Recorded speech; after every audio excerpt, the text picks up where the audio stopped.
เสือกน้ำเสือกโอ้ยยูดำกลือถือเอาแท้ๆเอาแท้ๆตัวบักใหญ่ไอ้ดีพ่อแม่พี่น้องเนาะโอ้มื้อนี้ก็ได้อากาศก็ถือว่าหนาวเย็นลมพัดบักแห้งๆเนาะมายามกับดักคือเก้าพี่น้องเลยแต่ว่ามื้อนี้จีมานว่ามื้อนี้เป็นมื้อที่สองเนาะกองเฮือนคือเก้าอยู่กับคือนี่แหละเนาะโทรศัพท์กล้องหน้านี่ก็ถือว่าอย่าเหมาะหลายนี่ตั้งกล้องหลังนี่เนาะเอาเป็นอะไรมาลุ้นนำกันพี่น้องยามหลังแรกเลยวันนี้เนาะปั๊บมัก10หรือมัก11เนาะ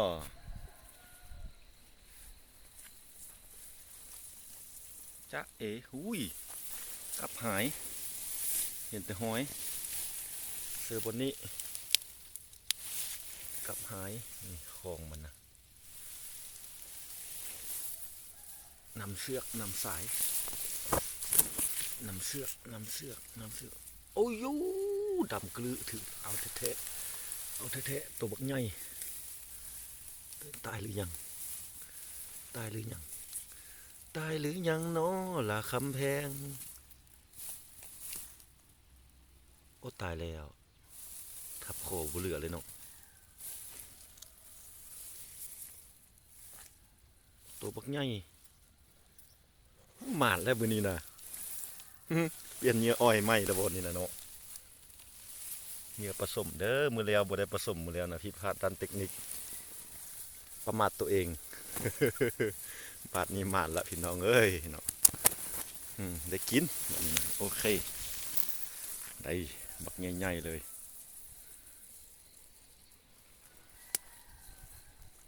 มาแล้ว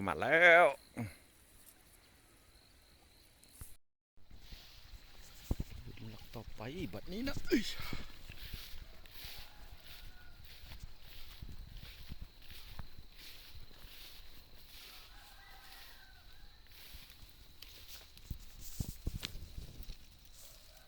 บ่ถือหลังนี้เนาะหลังนี้บ่ถือซ้ำ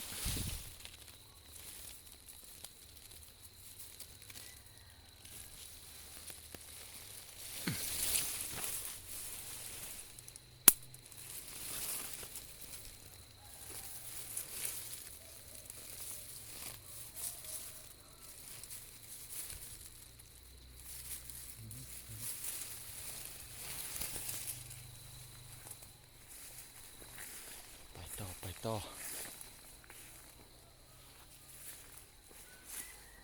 หลังนี้ลั่น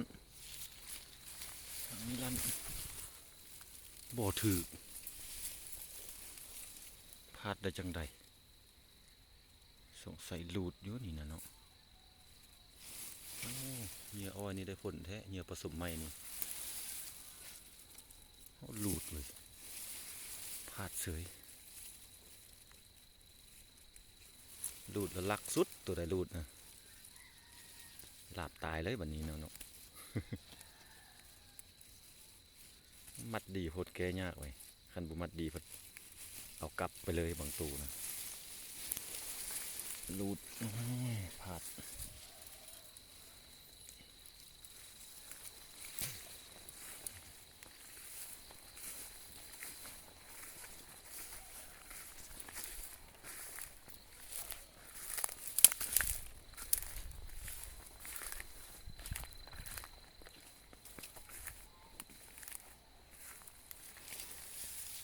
หลังนี้มากินเหยื่อแต่โบราณไว้หลังนี้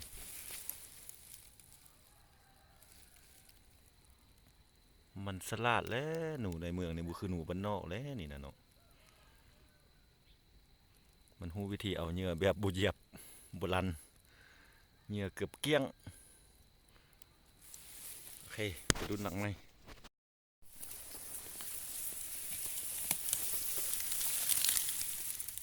อันนี้มันเหยื่อเก่าเหยื่อบ่ได้ผสมมาใส่ตั้งแต่มือก่อนพุ่นเนาะก็ยังค้างอยู่นี่คือเก่ามันบ่เอาแท้ๆเนาะแต่ว่าเหยื่อผสมใหม่นี้มันได้ผลละเด้อเนาะ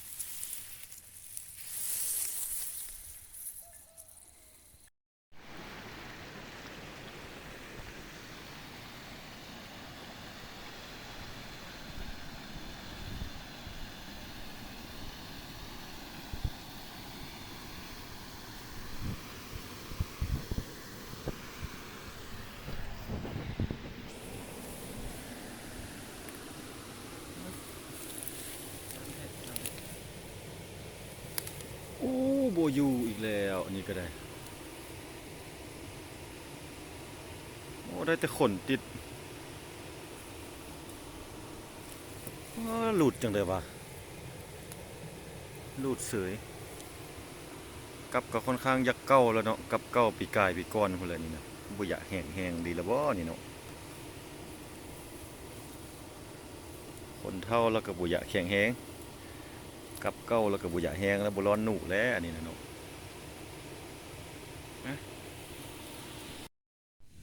สรุปแล้วเนาะมื้อนี้ก็เสาร์วันที่4 เดือน 11กับเล็ก7-8 หลังถือว่าได้หนูตัวหนึ่งเนาะได้ตัวหนึ่งเนาะ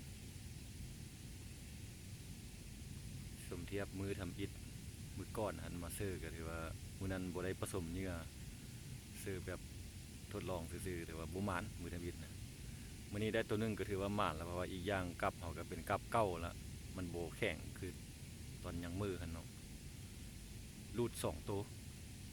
ถือว่าพลาดไป2 ตัวคันบ่พลาดก็สิได้3 ตัวเนาะแต่ตัวหนึงก็ถือว่าหมานแล้วมื้อนี้นะใครสนใจกับเล็กเนาะกับประดิษฐ์แต่งเองนี่แหละกับ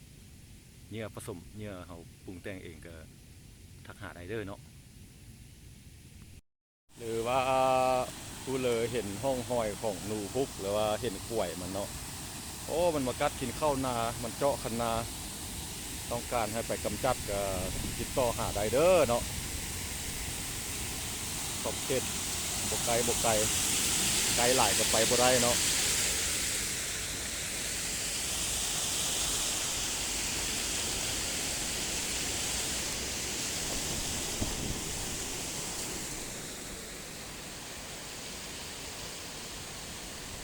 เอาขอบใจทุกคนที่ติดตาม